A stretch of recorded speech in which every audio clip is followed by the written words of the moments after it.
In this guide, I'm going to show you how you can connect your Xbox controller to your console if you're having any issues with it not connecting. Before we do get into this guide, make sure to like the video and subscribe to the channel with all notifications on. It really does help the channel and lets us know that you want more content like this. We'd greatly appreciate it. And if at any point throughout this guide you did have any questions, just ask them down in the comment section below and we can help you out further. I'm going to be doing my best to reply to every single comment down there. But first things first, go ahead and press the Xbox button on your controller just to make sure that it is turned on and make sure that it obviously has working batteries and does power up in the first place.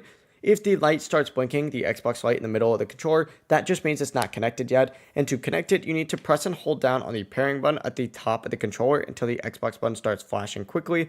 This puts the controller into pairing mode. Now go to your Xbox console itself and press down on the pair button on the console. This is on the front of the console. And after a few seconds, both the console and the controller should connect. Once it's connected, the light on your controller will stop flashing and it's going to stay solid, but it really is as simple as that. If it doesn't connect right away, just try the pairing steps again. Sometimes it can take a couple attempts to get the timing right. If you guys did have any questions though, ask them down in the comment section below and we can help you out further. I'm going to be doing my best to reply to every single comment down there. Before you do leave this guide, make sure to like the video and subscribe to the channel with all notifications on. It really does help us out. Let us know that you want more content like this. We'd greatly appreciate it. Have a great rest of your day though. Peace.